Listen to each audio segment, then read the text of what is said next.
জয়যুক্ত করো। নমস্কার, পদ্মফুল চিহ্ন ভাই, পদ্মফুল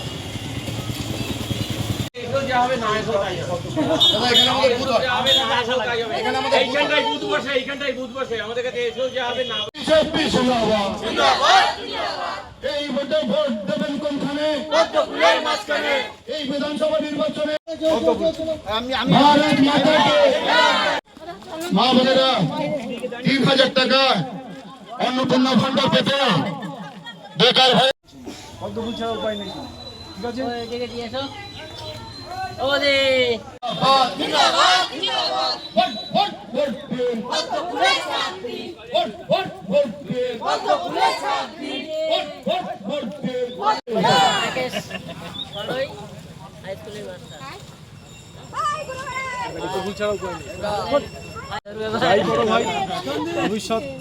ব্যাটিং হয়ে যাক না, একটা ব্যাটিং এই জন্যই বলছি ভাই তোমরা তো মাথায় খেয়াল রাখতে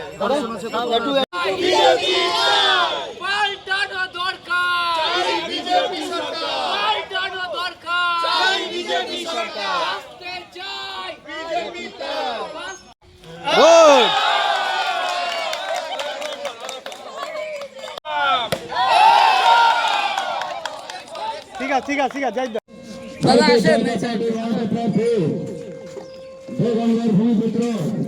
তরুণকান্তি ঘোষ বিজেপি প্রার্থী পদ্মফুল ছিল ভাই। এই পদ্মফুল ছাড়া উপায় নেই। হ্যাঁ এ আমাদের বলা পদ্মফুল জয়যুক্ত করবেন। বন্ধুগণ, পশ্চিমবাংলা বিধানসভার ভূমিপুত্র আপনার আমার কাছে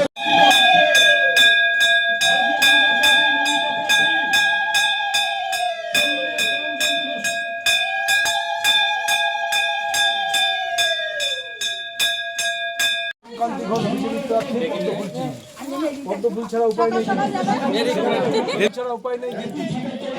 যদি ভোট না দেন পরিস্থিতি কি,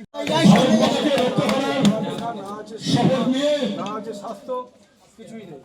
তারপরে এবার যদি মুখ্যমন্ত্রী মমতা ব্যানার্জি হয় রাত 8টার পরে আপনি যদি বেরোন, আপনার যদি কিছু হয়ে যায় দায় আপনার থাকবে। তার কারণ মুখ্যমন্ত্রী বলে দিয়েছে রাত 8টার পরে মেয়েরা ঘরের থেকে বেরোবে না, মুখ্যমন্ত্রী বলে দিয়েছে, সাবধান। ঠিক আছে, আসি তাহলে। দেবঙ্গা বিধানসভা অন্তর্গত সমস্ত ভোটারের কাছে আমি পৌঁছানোর চেষ্টা করছি এবং তাদের এটা বোঝানোর চেষ্টা করছি তৃণমূল কত বিপজ্জনক একটা দল এবং কত বড় চোর, যারা বাচ্চাদের রেশন থেকে আরম্ভ করে মিড ডে মিলের চাল থেকে আরম্ভ করে রেশনের খাদ্য সব চুরি করে, গরু থেকে মানুষ পর্যন্ত পাচার করে। সেই সম্পর্কে আপনারা সতর্ক হন এবং তৃণমূলের থেকে নিষ্কৃতি পাওয়ার জন্য বিজেপির হাত শক্ত করুন, এই আবেদন নিয়ে মানুষের কাছে যাচ্ছে। পশ্চিমবঙ্গে বিজেপি ছাড়া কোনো বিকল্প নেই এবং বিজেপি যদি না আসে পশ্চিমবঙ্গের সর্বস্তরের মানুষ, জাতি ধর্ম নির্বিশেষ, কি হিন্দু কি মুসলমান, সকলের দুর্দশা নেমে আসবে। মুখ্যমন্ত্রী বলছে মুসলমানদের 90% কাজ করে দেওয়া হয়ে গেছে, তাহলে যদি 90% কাজ করেই দেওয়া হয় তাহলে কেন তিনি হিজাব মাথায় দিয়ে রমজানের ইফতার পার্টিতে যাচ্ছেন, আর কেনই বা তিনি তাদের শুধু ভোটার হিসেবে মনে করে তেল মাখাচ্ছেন? আমরা মনে করি একটা হিন্দু ভোটারের যেমন মূল্য আছে মুসলিম ভোটারের তেমন মূল্য আছে, আলাদা করে কোনো তোষণ নয়। সকলে পশ্চিমবঙ্গবাসী, যে অন্যায় করবে সেটা অন্যায় এবং তার জন্য উপযুক্ত শাস্তির ব্যবস্থা থাকবে।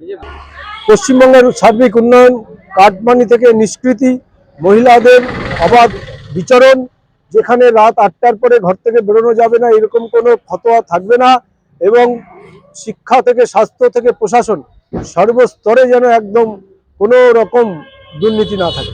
কিন্তু মাথা খারাপ হয়ে গেছে, ভাবতেই পারেনি যে কেন্দ্র বাহিনী এতটা আইনি প্রয়োগ ঘটাবে।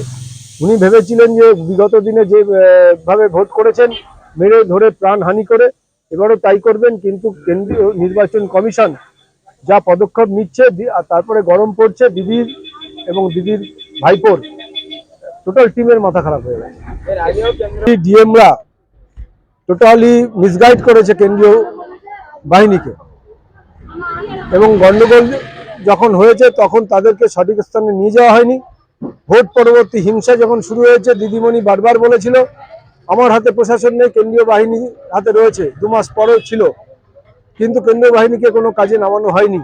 সেই জন্য এবার এসপি ডিএম যারা আছে একটু বেচাল দেখলেই তাদের পরে ব্যবস্থা নেওয়া হচ্ছে নির্বাচন কমিশনের পক্ষ থেকে, এবং কেন্দ্রীয় বাহিনীকে পুরোপুরি কাজে লাগাতে হবে। যে ফতোয়া দিয়েছে তাতে আমরা সাধুবাদ জানাই। এসআইআর যে বাদ পড়েছে, আমরা বিজেপি পরিষ্কার বলেছে, এবং যে কথা দিদি 2005 সালে বলে সংসদ উত্তাল করে দিয়েছিল যে পশ্চিমবঙ্গের জ্বলন্ত ইস্যু অনুপ্রবেশকারীদের না হটাতে পারলে পশ্চিমবঙ্গে সুষ্ঠু নির্বাচন হয় না। আজকে দিদি যদি ঘুরে সয় তাহলে তো সেই কথা আমাদের মনে করিয়ে দিতে হয়। এসআইআর যাদের নাম ইন্ডিয়ায় ভারতে দীর্ঘদিন ধরে বসবাস করছে, পশ্চিমবঙ্গের স্থায়ী বাসিন্দা, এরকম বহু নাম কেটে গেছে, সেগুলো তৃণমূল কংগ্রেস বিএলওদের একদম প্রভাবিত করে হুমকি দিয়ে বাদ দিয়েছে। সেগুলো তোলার জন্য আমরা চেষ্টা করছি, আশা করি তারা ভোটার লিস্টে অন্তর্ভুক্ত হবে।